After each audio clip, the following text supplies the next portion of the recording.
Ақсай Тандық жолында тұрабыз.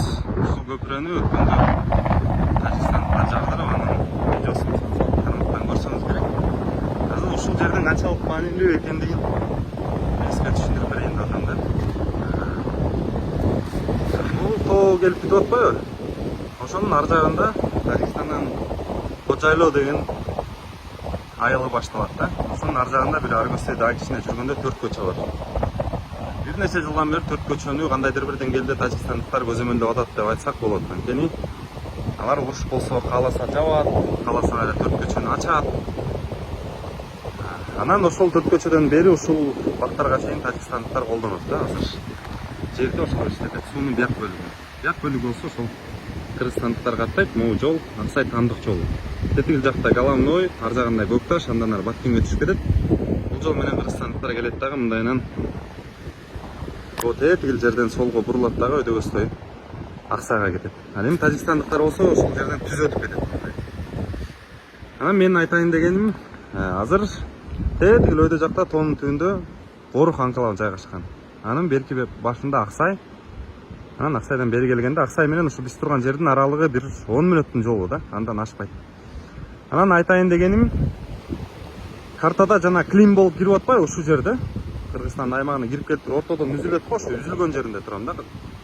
Тажикстандын негизги бөлүгү менен Борух анклавын ушу мен турган жерден баштап Борухка чейинки аралык эле бөлүп турат негизи.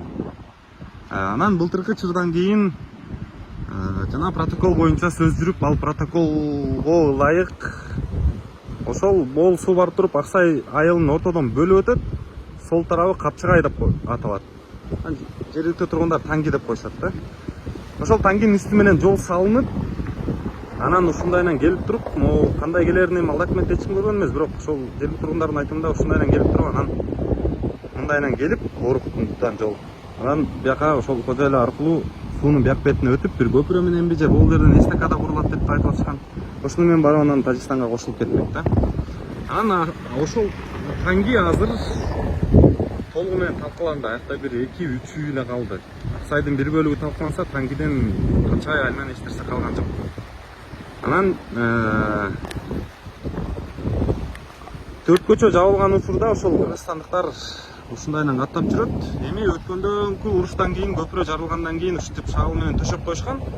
Анан ошондо транспорт министрлигинин өкүлдөрү айткан ушул жерде турганда мен өзүм сүйлөшкөндө биз жакын арада ушундайынан темир көпүрө куруп беребиз, жаңы баягы суу алып кетиши мүмкүн депчи. Андан кийин эле 2-3 күндөн кийин эле ушул электе бир ок атылды деп маалымат чыгып, УКМК октун мылтык менен урду, бирок аны эч ким аткан жок деп. Ошол күнү элдер паника болуп, көчүп бир аябай эвакуация болду да. Ошол күнү Аксайлыктар азыр айтып атат, көпүрө салайын деген дейт бул жерге Кыргызстандыктар. Ошол көпүрөнү сардырбай, электен бир кичинекей чыр чыгарышты, ошондон кийин токтоп калды деп айтып атат да. Анан мен басып эле койгум келет. Ушул туштан баштап, мен так билбейм. Ушул туштан баштап Тажикстандын негизги бөлүгү менен Борух анклавды ушул туштан баштап тетиги Аксайга чейинки эле жер бөлүп турат. Кыска эле аралык да. Анан ушул жердин ушул маанилигин эле түшүндүрүп берейин деп ушул видеону тарттым. Анткени кээ бир адам түшүнбөй атат, анан сурагандар да аябай көп болуп атат да. Бул машина болсо ошол өткөндө жарандарды бронированный болчу деп айтып атышат. Жарандарды ошол эвакуация кылып, бир жеп кирип, анан кайра бери көздөй келет. Көпүрөнүн жабылганын билген эмес дагы. Бери көздөй келип туруп, анан ушул жерге келгенде өтө келсе керек, ушул жерге келгенде келип туруп, анан артка буруло албай калганда, ошол жерден бурулайын деп атканда аткан деп атышат. Ичинен киши өлгөнбү, өлгөн эмеспи? Аны так айта албайм, бирок машинадан калган ошол. Эми бул жол болсо неме жанагы Аксай Тандык жолу.